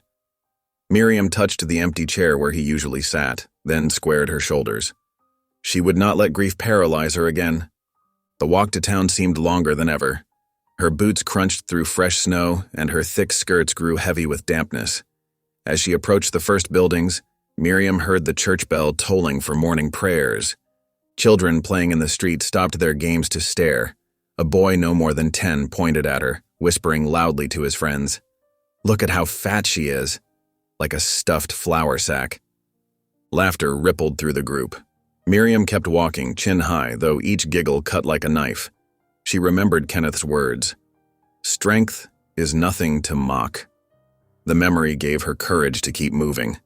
Women clustered on the general store's porch fell silent as she passed. Their whispers followed her like shadows. "Poor fat fool," one said, not bothering to lower her voice, thinking a mountain man would want her. "Heard she tried to hang herself before he found her," another added. "Should have succeeded and saved everyone the trouble." Miriam's steps faltered, but she forced herself forward. The church stood ahead, its white painted walls gleaming in the morning light. Inside, the air smelled of pine boughs and lamp oil. Empty pews stretched before her like ribs in a wooden cage. Her knees struck the hard floor before the altar. Tears she had held back now flowed freely as she bowed her head. "Lord," she whispered, "I am not strong enough for this burden, but you are. Please, help me stand. Help me fight. Help me be worthy of Kenneth's trust." "Faith shines brightest in the darkest hours," a gentle voice said behind her. Miriam turned to find Pastor John Avery standing there, his weathered face kind. The circuit preacher had ridden through many storms to bring God's word to scattered homesteads and lonely cabins. "I heard about Kenneth's arrest," he said, settling onto the pew beside her. "The railroad's methods trouble my spirit deeply." "They mean to take everything," Miriam said, wiping her eyes with her sleeve. "Our home, our land, our hope for a future together." The pastor nodded slowly. "Faith is tested when hope feels most distant. Like Job, We must trust even when we cannot see the path ahead. But how can I fight them alone? Miriam's voice cracked. I'm just a woman they mock. No one will listen to me. God chose David, a shepherd boy, to face Goliath, Pastor Avery reminded her. He specializes in using the unlikely to accomplish his purpose. He patted her hand. You have legal right to that land. And more importantly, you have truth on your side. Miriam straightened, drawing strength from his words. Kenneth told me to protect the land. I must try, even if I fail. That's the spirit, the pastor smiled. Remember, the Lord helps those who stand for what's right. I'll speak to the sheriff about Kenneth's treatment. Thank you, Miriam whispered, her heart lighter than it had been since Kenneth's arrest. She left the church with new resolve burning in her chest. The same women still whispered on the store porch, but their words seemed to bounce off her now like pebbles against stone. The jailhouse loomed ahead, its windows dark despite the morning sun. The same deputy from the night before stood guard, but this time Pastor Avery's words had fortified her courage. I've brought food for my husband, she announced firmly. The deputy smirked. Husband? That marriage ain't legal, woman, just a trick with paperwork. The law says different, Miriam replied, her voice steady. Now let me see him. Perhaps it was her tone, or maybe just the desire to avoid a scene, but the deputy stepped aside. 5 minutes, he growled. No more. The cell area smelled of unwashed bodies and despair. Kenneth sat on a thin cot, his face bruised and swollen, but his eyes lit up when he saw her. Miriam, he breathed her name like a prayer as she reached through the bars, pressing fresh bread into his hands. I couldn't bear to think of you hungry. Kenneth's fingers closed over hers, rough and warm and alive. You shouldn't have come. It's dangerous. I had to, she whispered. The pastor gave me courage. Kenneth, I won't let them drive me away. I won't let them take what's ours. His grip tightened. Listen close, he said urgently. Don't let them take the land. Don't let them take you. Whatever happens to me, you stay strong. Tears rolled down Miriam's cheeks as she saw the truth in his eyes. He loved her, not despite her size or her past, but completely, wholly, just as she was. Time's up, the deputy called, moving toward them. I'll fight for us, Miriam promised as guards pulled her away. I'll be waiting when you come home. Kenneth pressed against the bars, watching until she disappeared from view. Outside, Miriam paused to catch her breath, her heart so full it hurt. The walk back to the cabin seemed shorter somehow, despite the cold. As darkness fell, Miriam lit the lamp and placed it in the window, a beacon of hope in the gathering night. She retrieved the deed from its hiding place beneath the floorboard, pressing it to her chest as she sat in Kenneth's chair. I'm not alone, she whispered to the quiet cabin. God is with me. Kenneth believes in me, and I will not fail either of them. The lamp's flame danced, casting her shadow large against the wall. Outside, snow began to fall again, but Miriam sat straight and tall, no longer afraid of the dark or what tomorrow might bring. She would face whatever came with faith in her heart and Kenneth's trust to guide her. Hours passed as she kept her vigil. The deed remained clutched to her chest, its edges softened by her warm hands. Each crackle of the cabin's timbers, each whisper of wind made her think of Kenneth in his cold cell, but she forced herself to stay strong. When exhaustion finally overtook her, Miriam slept in Kenneth's chair, wrapped in the quilt they had mended together. The lamp burned steady in the window, a promise that love and faith could outlast any storm, any trial, any darkness that tried to overcome them. As she drifted off, Miriam's prayers were not of desperation as they had been the night before, but of gratitude and determination. She had found her strength, not in herself alone, but in the love of a good man, the wisdom of a faithful pastor, and the grace of a God who specialized in impossible victories. The deed rested safely against her heart as she slept, its presence a reminder that sometimes the tools of oppression could become instruments of liberation. Tomorrow would bring new challenges, but tonight, Miriam knew with certainty that she was exactly where she needed to be, doing exactly what she was meant to do. Dawn crept over the mountains, painting the snow-covered town in shades of pearl and rose. Miriam stood before her clouded mirror, pinning her hair beneath her prayer cap with trembling fingers. The town meeting notice had arrived at first light, demanding all property holders attend to discuss the railroad's claims. She knew what waited for her there: mockery, disdain, the weight of countless stares. But Kenneth's words echoed in her mind. Don't let them take the land. The deed lay carefully folded in her Bible, wrapped in a clean handkerchief. The walk into town felt endless. Her boots crunched through fresh snow as she made her way down the main street. Store owners swept their porches, falling silent as she passed. A group of children stopped their play to point and whisper. The meeting hall stood at the town's center, its windows glowing with lamplight against the gray morning. Already, horses and wagons crowded the hitching posts outside. Miriam paused at the steps, gathering her courage. "Ain't right, them railroad men throwing their weight around," a voice said beside her. Widow Sarah Klein stood there, her face kind beneath her bonnet. "You going in?" Miriam nodded, clutching her Bible closer. "Well then," Sarah said, "let's go together." Inside, the hall hummed with tension. Ranchers in dusty coats clustered near the pot-bellied stove. Merchants in their Sunday suits occupied the front benches. Deputies lined the walls, hands resting meaningfully on their gun belts. The railroad agent, Augustus Pierce, stood at the front table, spreading maps across its surface. His silk vest and gold watch chain marked him as a man used to having his way. Two lawyers flanked him like crows in black coats. Miriam and Sarah found seats near the middle, where Pastor John Avery nodded greeting. The room slowly filled until men stood shoulder to shoulder along the walls. Pierce rapped his knuckles on the table.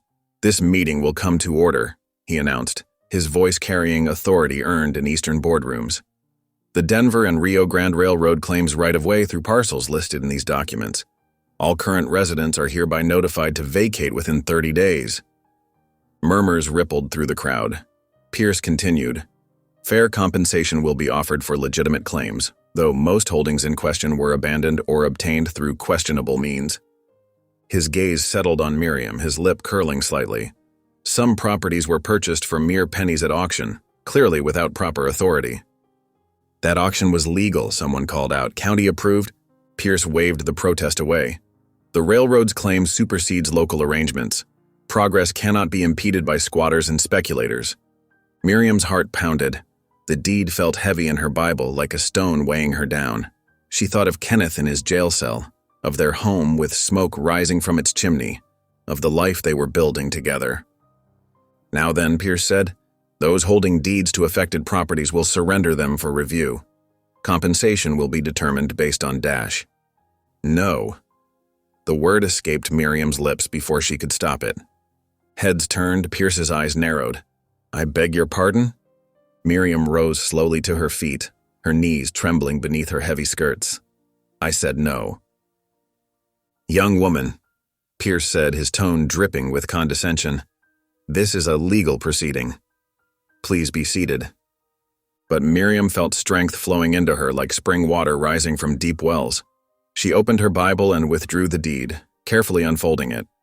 "This land," she said, her voice quaking at first, but growing stronger, "belongs to me, by law, and I will not sell." The crowd shifted, mutters rising like wind through prairie grass. Pierce's face darkened. "That document has no standing here." "It has every standing," Miriam replied. She walked forward, her steps measured, holding the deed high. "Filed first in Pennsylvania, then registered with your own county offices. The spring, the cabin, and 50 acres surrounding. All legally mine." One of the lawyers snatched the paper, scanning it with narrowed eyes. He whispered something to Pierce, whose face grew thunderous. "This changes nothing," Pierce snapped. "The railroad's authority cannot override legal ownership." Pastor Avery's calm voice cut through the tension. He stood, Bible in hand. "Miss Zook's claim predates any railroad survey. The law is clear on this point." Pierce spluttered. "This is absurd. Some immigrant girl cannot halt progress with a questionable deed." "I ain't questioning it," Widow Sarah declared, rising to stand beside Miriam. "That girl's worked harder than most men I know, making something of that land. Railroad wants to build, they can go around." Another woman stood, then another. Ranchers began nodding, remembering their own battles against Eastern money and power. "The railroad will pursue this in court," Pierce threatened, gathering his maps with shaking hands. "You'll regret this defiance." "Perhaps," Pastor Avery said mildly, "you should consider carefully before challenging a rightful claim in court. Judges tend to frown on corporate overreach, especially when it involves imprisoning innocent men to seize their property." The reference to Kenneth's arrest hung in the air like smoke. Pierce's face flushed dark red. "This meeting is adjourned," he snapped, stuffing papers into his leather satchel. "You'll hear from our attorneys." He stormed out, his lawyers scurrying after him like leaves in a wind. The deputies shifted uncomfortably, then filed out one by one. The crowd began to disperse, but many lingered to speak with Miriam. Hands patted her shoulder. Voices offered support. The widow Sarah hugged her tight. "You done good, girl," she whispered. "Real good." Pastor Avery approached, smiling gently. "I believe I'll pay another visit to the sheriff about Kenneth's situation. A false imprisonment suit might persuade the railroad to reconsider their tactics." Miriam's eyes filled with tears. "Thank you," she managed, "all of you." She walked out into the winter dusk with her head high, the deed once again safe in her Bible. Snow had begun to fall, soft flakes catching in her bonnet. The street looked different somehow, not hostile anymore, but almost welcoming. A group of women who had once whispered behind their hands now nodded respectfully as she passed. The children who had mocked her size watched with wide, wondering eyes as she walked by, straight-backed and dignified. Miriam thought of Kenneth waiting in his cell and felt hope rise in her chest like a dawn. She had done what he asked, protected their land, stayed strong. But more than that, she had found her own voice, her own courage. The cabin waited ahead, a dark shape against the whitening world. Soon she would light the lamp and set it in the window, a beacon calling Kenneth home. But for now, she savored each step of her walk, knowing she had finally claimed her place in this community, not as someone to be pitied or mocked, but as a woman of substance and worth. The deed rustled against her Bible with each step, no longer a burden, but a promise. God had not abandoned her. Kenneth had not lost faith in her. And now, at last, she had not failed herself. Word traveled like wildfire through the streets of Thunder Creek. By noon, everyone had heard about Miriam Zook's stand against the railroad. The tale grew with each telling, how the quiet Amish woman had faced down Augustus Pierce, how the pastor had stood beside her, how the mighty railroad's plans had been thwarted by a single deed. Outside the general store, men gathered in clusters, their breath frosting in the winter air, as they debated the morning's events. "About time somebody stood up to those railroad men," declared Thomas Webb, adjusting his worn leather vest. "Been pushing folks around too long." But Jeremiah Mills, the banker's son, sneered from his polished boots. "You're all fools. That railroad means progress, means money, and you're letting some fat Amish girl hold it back?" "That girl showed more backbone than most," Sarah Klein cut in, her market basket heavy with supplies. "And she's got the law on her side." The arguments rippled through town like waves on a pond. Some shopkeepers whispered that Miriam was ruining their chances for prosperity. Others praised her courage, remembering their own battles against Eastern money. At the cafe, Martha Chen set extra plates of stew aside. "For the Boone woman," she told her husband. "She'll need help, with Kenneth in jail." The jail itself squatted at the edge of town, its stone walls gray against the afternoon sky. Inside, Kenneth sat on his narrow cot, wincing as he touched the bruises left by rifle butts. His ribs ached, but his spirit remained unbowed. Deputy Wilson brought him water in a tin cup. "Heard your wife caused quite a stir," he said, almost apologetic. "Sheriff's in with the pastor now." Indeed, in the sheriff's office, Pastor John Avery stood before Tom Barlow's desk, his Bible tucked under one arm. The wall clock ticked steadily as they spoke. "You know this imprisonment won't stand in court," Avery said quietly. "The railroad men had no right to attack him on his own property." Sheriff Barlow rubbed his mustache. "Pierce claims Boone drew first." "And how many witnesses support that claim?" The pastor's voice was gentle but firm. "I have 12 members of my congregation who saw those men ride out armed for trouble. And now we have proof the land was legally Miriam's all along. He placed the deed copy on the sheriff's desk. Barlow studied it, his weathered face troubled. Pierce won't like this, he muttered. Pierce doesn't run this town, Avery replied, unless I'm mistaken about where your loyalty lies, Tom. The sheriff's chair creaked as he leaned back. Through his window, he could see townsfolk gathering, waiting. Sarah Klein stood with Martha Chen. Thomas Webb and his sons lingered near the hitching post. And there, wrapped in her thick shawl, stood Miriam herself. She had walked from the cabin alone, her steps steady despite the cold. Now she waited, prayer book clutched in her hands, watching the jail's door. The dying sun painted the western sky in shades of purple and gold. Inside the sheriff's office, Barlow finally sighed. All right, John, you've made your point. He stood, keys jingling. I'll release him. But you keep the peace. You hear? God's peace passes all understanding, the pastor smiled, but I'll do my best. They walked to the cells together. Kenneth looked up as their footsteps approached. You're free to go, Boone, Barlow said gruffly. Charges are dropped. The cell door creaked open. Kenneth stood slowly, favoring his bruised side. Pastor Avery offered his arm for support. Your wife's waiting, he said softly. She's quite a woman, Kenneth. Together, they made their way through the jail's narrow corridor. The front door opened, letting in a rush of cold air and last light. Miriam stood in the street, her face pale but composed. When she saw Kenneth in the doorway, something broke inside her. She ran forward, her heavy skirts forgotten, and caught him in her arms. Kenneth stumbled slightly, then steadied himself against her solid warmth. His arms encircled her, drawing her close. They stood together in the gathering dusk, neither speaking for a long moment. You did it, Kenneth finally whispered into her hair. You saved everything. Miriam pulled back just enough to see his face, her eyes bright with tears and triumph. We did, she corrected gently. Together. Around them, the crowd shifted and murmured. Some turned away, still angry at progress thwarted.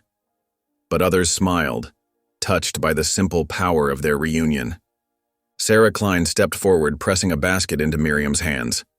Supper, she said firmly. You both need feeding up. Martha Chen appeared with a covered pot. Stew, she explained. For strength.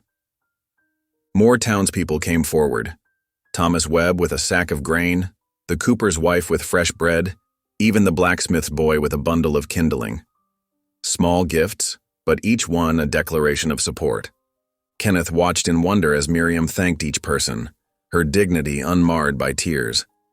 This was not the frightened woman he'd found hanging from his cabin beam. This was someone stronger, someone who had found her place and power. Pastor Avery raised his hands in blessing. Go home now, he told them softly. Rest and heal. Hand in hand, Kenneth and Miriam started down the street. Their steps matched despite his limp, her strength supporting his weakness. The townsfolk watched them go, a couple transformed by trial into something unshakable. The walk home was slow but peaceful. Snow had begun to fall again, soft flakes catching in Miriam's bonnet and Kenneth's beard. Their breath mingled in the cold air as they spoke quietly of all that had happened. The railroad won't give up easily, Kenneth warned. No, Miriam agreed, but neither will we. They passed the last houses, following the road that led to their cabin. Ahead, the mountains rose dark against the star-scattered sky. Behind them, Thunder Creek's lights began to twinkle in windows. I prayed for you, Miriam said softly, every hour. Kenneth's hand tightened on hers. I felt it, he admitted. In that cell, I felt held up, like something bigger than myself was keeping me strong. God's love is like that, she smiled. It finds us even when we think we're lost. They walked on in comfortable silence, their footsteps crunching in the new snow. The basket of food swung gently from Miriam's arm, a reminder of newfound friendship in place of mockery. When they reached the cabin, smoke still rose from its chimney. Neighbors had kept the fire burning in their absence. Light spilled from the windows, warm and welcoming against the gathering night. On the threshold, Kenneth paused. Miriam, he said softly. She turned to face him, her cheeks pink with cold and happiness. Thank you, he whispered, for fighting. for staying, for... He gestured at the cabin, the land, everything they had built together. Miriam reached up and touched his bruised face with gentle fingers. "Welcome home," she said simply. They crossed the threshold together into the warmth of their shared life, leaving footprints in the snow that would soon be covered by fresh powder, marking a new beginning in their journey together. The fire crackled in the hearth, casting dancing shadows across the cabin's wooden walls. Miriam set out 2 tin plates on the rough-hewn table, filling them with Martha Chen's hearty stew. The aroma of beef and vegetables filled the small space, mixing with the scent of fresh-baked bread from Sarah Klein's basket. Kenneth eased himself into a chair, his bruised body protesting. Steam rose from the bowls as they ate in comfortable silence, listening to the wind whispering through the pine boughs outside. The snow fell heavier now, white flakes swirling past the windows like dancing spirits. "The pass will be sealed by morning," Kenneth said softly, breaking off a piece of bread. His eyes never left Miriam's face, watching how the firelight caught the curves of her cheeks, the gentle strength in her jaw. "Then we're well provisioned for it," Miriam replied, gesturing to the townspeople's gifts spread across their counter. Her voice held a note of wonder at such kindness.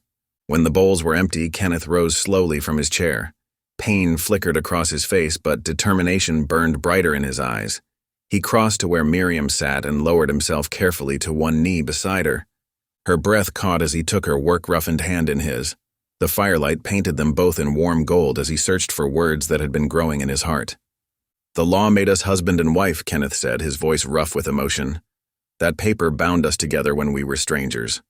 He paused, thumb brushing across her knuckles. "But I choose you now, Miriam. Not because of any deed or document, but because of who you are." Tears spilled down Miriam's cheeks, catching the firelight like diamonds. "Kenneth," she whispered, "your strength, your faith, the way you face the world with such grace." His voice grew stronger with each word. "I choose all of it. All of you." Miriam's free hand came up to cup his cheek, her touch gentle against the fading bruises. Their eyes met and held, speaking volumes in silence. Then Kenneth leaned forward and Miriam bent down, and their lips met in their first true kiss. It was soft and sweet, and tasted of tears and joy and promises kept. Not a kiss of duty or contract, but one born of faith and choice and love freely given. Outside, wolves began to howl in the snowy night, their wild voices echoing off the mountainsides. But inside the cabin, wrapped in firelight and each other's arms, a family was born. 2 souls, once broken and alone, now merged into something stronger than either had dreamed possible. Spring sunlight streamed through the cabin windows as Kenneth worked steady strokes with his plane, shaping pine boards for Miriam's rocking chair. Wood shavings curled around his boots, while the sweet scent of fresh-cut timber filled the air. Outside, Miriam knelt in the warming earth, planting bright marigolds and purple wildflowers along the doorway path. "What do you reckon about the Miller boys?" Kenneth asked, testing the smooth curve of an armrest. "Pastor mentioned they need a home after their folks took sick." Miriam sat back on her heels, soil darkening her apron. 3 young ones, all needing love. Her face softened. "Our home's quiet no more if we take them in." "Reckon that's just fine by me," Kenneth smiled, his hands never stopping their careful work. Wagon wheels creaked up their path as Sarah Klein arrived with fresh-baked pies. Behind her came Tom Wesley, the banker who'd once mocked their union, now bearing gifts of seed and a mumbled apology. The railroad men's threats had faded like winter frost, their lawyers silenced by public support for the unlikely couple. Every week brought new friends. Miriam baked bread for 3 widows while Kenneth split cords of wood for veterans too old to swing an axe. Their cabin, once a symbol of loneliness, now stood as testament to dignity and mercy earned through faith and perseverance. Evening settled over the mountain valley like a soft blanket. Golden lamplight spilled through the cabin's window, casting warm shadows across the porch where Kenneth sat in the new rocking chair he'd crafted. The gentle creak of pine boards kept time with his slow rocking. Inside, Miriam's needle flashed in the firelight as she worked on small shirts and trousers. Her strong fingers moved steadily, stitching love into every seam. The clothes would wait patiently for the Miller boys, who'd soon fill their home with laughter and life. She hummed an old hymn, the melody drifting through the open door. Kenneth paused his rocking to listen, his heart full. Together, they gazed up at the stars dusting the dark sky, bright as diamond chips scattered on velvet.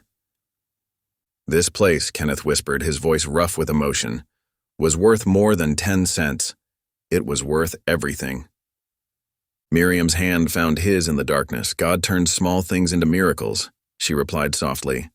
Their fingers intertwined as they sat together, warmed by the hearth's glow and each other's presence.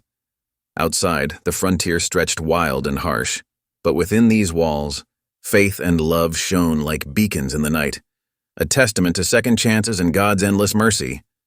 Thank you for listening. Stories connect us in the most unexpected ways. If you felt that spark today, make sure you're subscribed. I share a new one daily, and the next might change your day.